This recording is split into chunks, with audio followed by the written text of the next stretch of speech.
Hi guys, thanks for tuning in to another video on ForgottenWeapons.com. I'm Ian, and I am here with a pretty cool gun that has been provided for this video by Modern Arms out of Tempe, Arizona, suburb of Phoenix.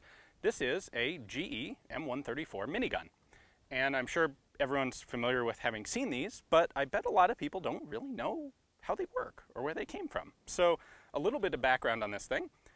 These were actually first developed as a 20mm rotary aircraft armament. And the reason that they are called miniguns today is because when GE developed this one, they scaled it down from a 20mm aircraft cartridge to this little tiny .308 round. And at that point, it becomes the mini version of the gun. Now, actually, development goes back a little bit before that. That was 1950s. But in fact, experiments with electrically powered Gatling guns, and that's what this really is, go all the way back to the 1890s. You can in fact find, it's really cool, you can find articles from magazines in the 1890s talking about Gatling guns with electrical power firing at these astonishing rates of fire, like 3,000 rounds a minute. Literally, as fast as they fire today, they were able to do prior to 1900. The reason is, an electrically driven motor will run this gun as fast as you want to run the motor. Now, the obstacle back in the 1900 was you couldn't just have electricity anywhere. And where these guns were considered, or powered Gatling guns were considered at that time period, was as naval defense, because on a large naval vessel you had a turbine always running that was providing electrical power, and so you could hook the gun up to that. At that point you didn't have vehicles driving around that you could put power, connect the power from, and certainly you can't run this as an infantry weapon because you need electricity, and in 1900 you don't have electricity to just kind of carry around like that. So they were never really successful at that point. People opted for other mechanisms. And at that point, they were never belt-fed. They were typically running Ackles drums or Broadwell drums or some other existing Gatling feed mechanism. And at 3,000 rounds a minute, any of those go dry really fast. If you're going to run this effectively, you really need a belt feed. And that's what we have in this, and that's what made these practical in the 1950s. So power-wise, these things run on 24 volts DC, and they run, your power consumption depends on your rate of fire, because this is a totally electrically operated gun. It's not recoil operated, it's not gas operated, it's operated by an electric motor. So it'll run at whatever rate of fire you want it to, and your power consumption for 3,000 to 4,000 rounds a minute is going to be about 1.5 kilowatts, and that's quite a lot of power. You're not getting that with AA's or CR123 batteries. You need basically a pair of car batteries hooked together. And that's one of several reasons why whenever you see these things in Hollywood being carried around and fired from the hip or whatever, completely bogus. The first reason it's bogus is because the guy's not carrying 100 pounds of batteries with him. The second reason it's bogus is he's not carrying the ammunition with him, because at 3,000 rounds a minute, you're firing 67 rounds per second.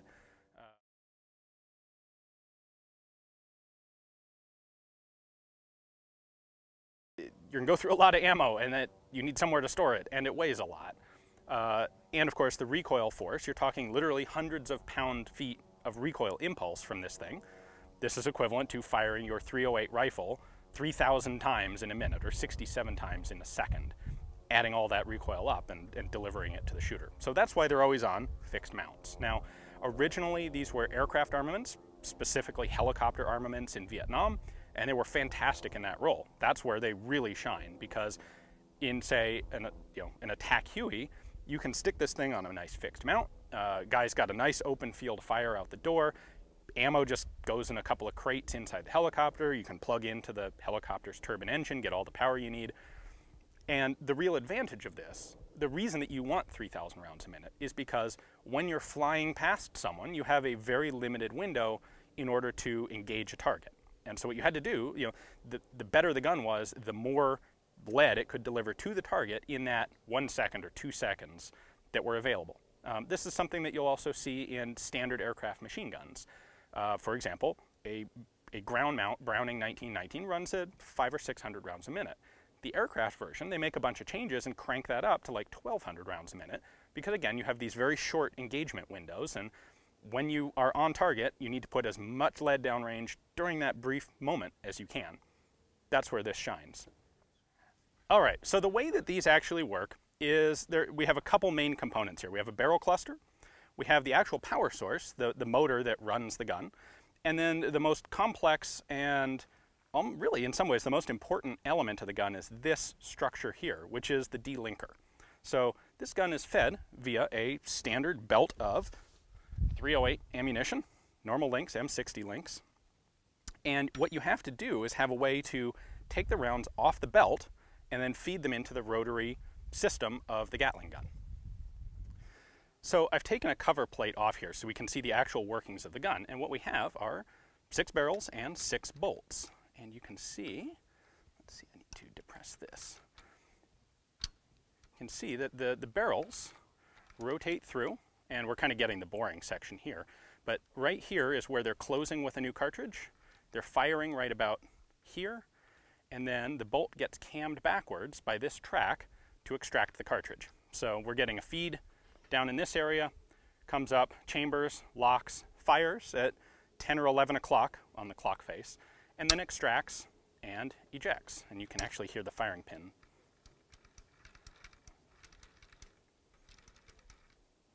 So the firing mechanism, the actual barrel cluster, is, in some ways it's not that complex, and it's actually extremely similar to a vintage 1870s Gatling gun.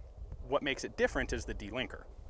All right, so this is a separate delinking mechanism, and this is definitely the most complex part of the actual gun. So what we have going on here is, right here is the entryway where the belt's coming in. So when this is on the gun, it's going to be kind of in this orientation with this solenoid sticking up out of the top. But what we're looking at here is our links are going to come in here, our belt's going to come in here, and what we have to do is actually push the cartridges forward off of the links, or straight through the links. So most machine guns pull the cartridge out the back. This is going to push it straight forward through the link.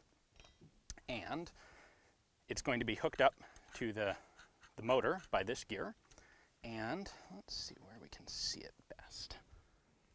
Okay, so right up in there at the top of travel, you can just see the pushers starting to come through as I rotate this. What's going to happen is rounds come in here. At the top of this mechanism, they start to get pushed out of the links. And then we come to this side. They get pushed forward into this silver spindle. And what's interesting here is this spindle actually holds 2 cartridges, one above the other, when it's operating. So when a cartridge is first stripped off the belt, it goes into the very bottom of this cutout, and it's then going to go all the way around this circle and end up on top of this. It's kind of like a snail shape surface here. So when the cartridge goes down, it's on the underside. When it comes up, it's riding on top of this surface. And right about here, it gets transitioned off into the gun. So the best way for me to demonstrate this is to actually just put some ammo in it. So there is no firing pin mechanism in it or anything in this. This is just the delinker. And it would be a little bit better if I had these on links, but I can manually cycle it with my thumb. If they're just loose rounds, and you'll get the idea of how this works. So I'm going to put a couple rounds in there, and then I have the exposed gear, so we can start to pull them down. Get a couple more in there, fill it back up. Now, if we look down here, we're going to start to see these come through. So there's our first projectile coming through. Put a couple more in there. And as I said, it's going to come up inside here. So these cartridges are in the bottom of this, boy, I don't know all the terminology for this gun, but they're in the bottom of that spindle. And then they're going to rotate around. And if I don't get them jammed up, there we go. Now you can see we have this cartridge on the top, and we've got another one coming in right below it, right there. Just in time, this one comes up. Now it can actually come out. It's sitting on top of this surface and in the top of the spindle. And right in here, the delinker hands this cartridge off to the actual barrel cluster to fire.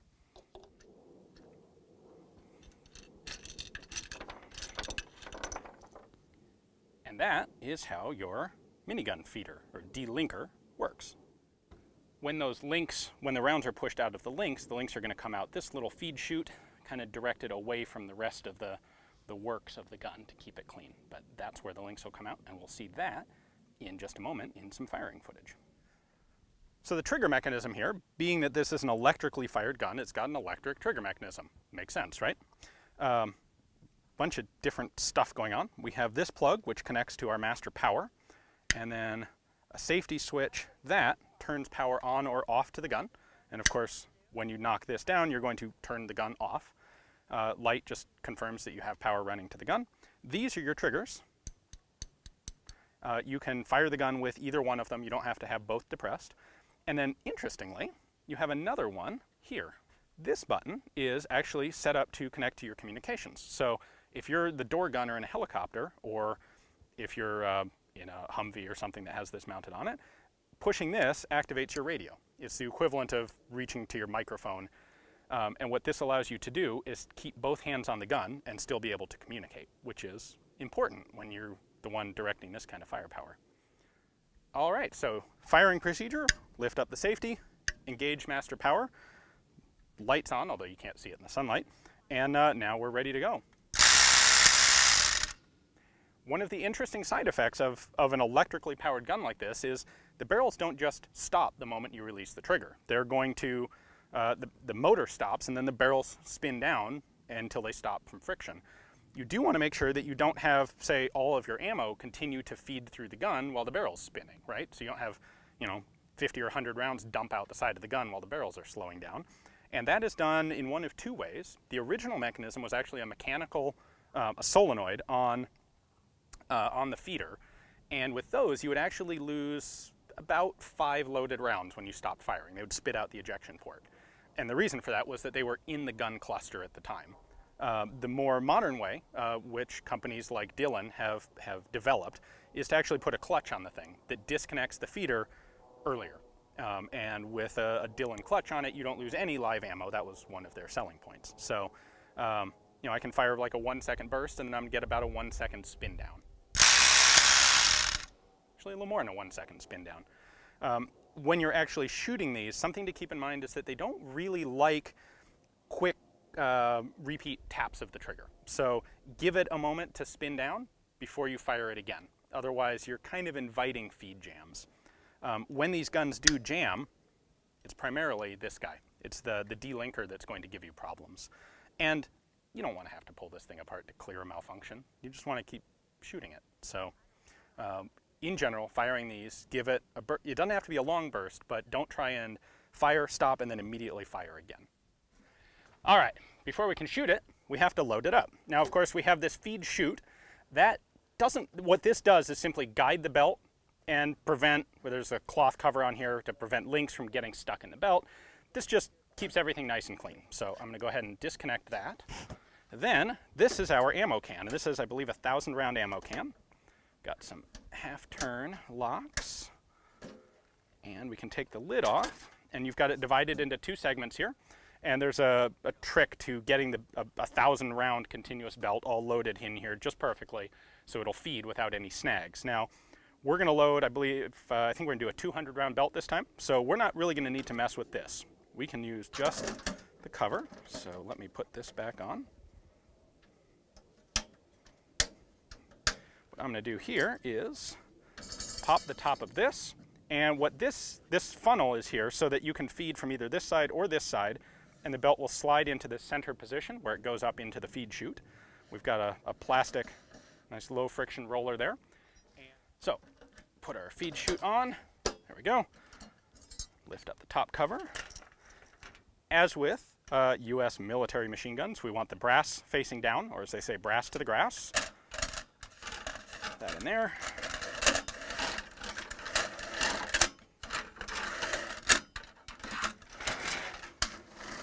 What's kind of cool about this is, because these are contained in the feed chute, I can actually push this belt and it'll push rounds all the way up that chute, up to the gun. All right. I can see the end of the feed chute, or the end of the belt up in the chute there. So I have just a little bit of belt left, which has gotten bent. So I had it twisted down there and bent a link. So it is important on a minigun that you do not have a trailing link like this, because that will jam up the delinker. So I'm going to put a loose round in that trailing link, and then we'll just slide that down there. Because I have so little belt down in the can, I don't need to worry about making sure that it's folded right. It just barely even hits the bottom of the can. So go ahead and close this, lock it down. Now we're ready for the next step of loading. There we go. Rotate the barrel till the clutch will open up all the way. Okay, now by pinning this in place, it will allow me to rotate the barrels, which I have to do to manually feed the belt in at first. So I've got my belt down here. We're going to lift it up. We want to make sure that everything goes in perfectly straight and parallel here. You don't want the rounds nose diving forward or back. And once we've got it all the way up, I'm going to maintain some upward pressure, rotate the barrel cluster counterclockwise, which will rotate the delinker clockwise, and pull that first round up until I hear a click. There's one click. We want 2 clicks, so maintain pressure, make sure these are still nice and even. And there's our second click. Now the delinker is holding the belt under its own strength. I can let go of the belt. We'll go ahead and put this back in place. And now I want to continue to click the barrel cluster through until I see the first link come out of the feed chute there. All right, now we're going to continue to click this through until the first link comes out the feed chute. Once that happens, we'll know that the belt is all the way through the delinking process. Okay, there we go. Very important now, we remove the pin and re-engage the clutch. If I don't do this, ammo will continue up into the barrel cluster, and after a couple of clicks it'll actually fire a round. As long as the clutch is engaged here, now the barrel stays still, and what we'll be doing here is just cycling the belt up and in until the gun's completely ready to fire.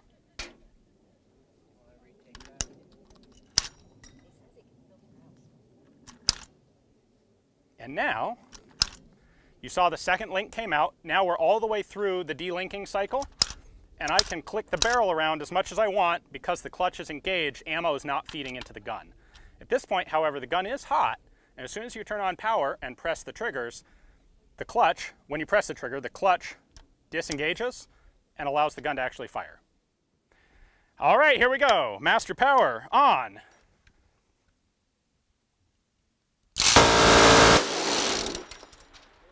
That was a little high.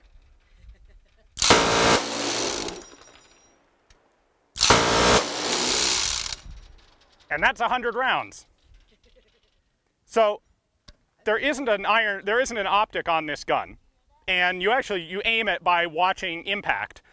And the trickiest part about that is it fires so fast that you run out of ammo. You have to be pretty fast to pick up, okay, where am I hitting, adjust. With a regular machine gun, 500 rounds a minute, it's not that hard to go, well, okay, you know, duck, duck, duck, duck, duck, duck, duck, and bring it on to target. With this thing, by that time, you fired a 250 round belt already. It's gone. So you have to get some pretty quick reaction times on this, which means that I need some more practice on it. I normally don't shoot at goofy targets like old trucks, but the minigun's kind of a different beast and kind of requires something like that. So I'm going to see if I can actually hit that. We're going to start low, bring the gun up onto target. Power's on.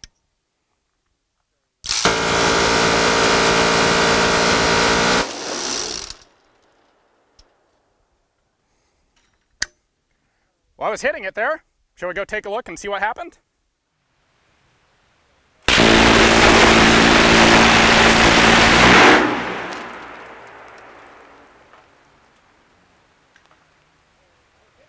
So, as a guy without a whole lot of experience shooting a minigun, I was able to successfully perforate the snot out of this truck, including both of the tires.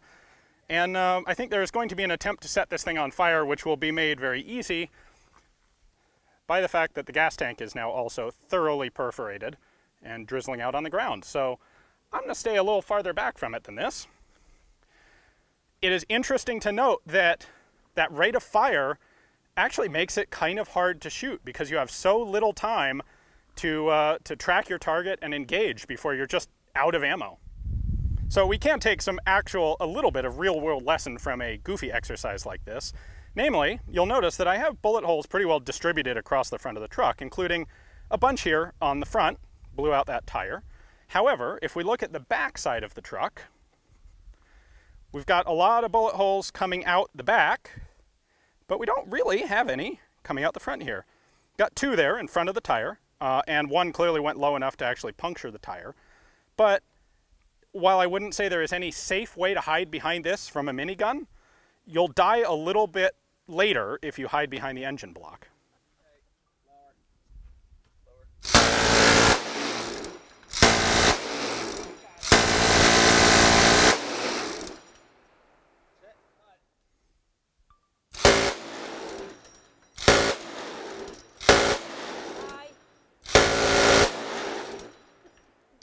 Assessing.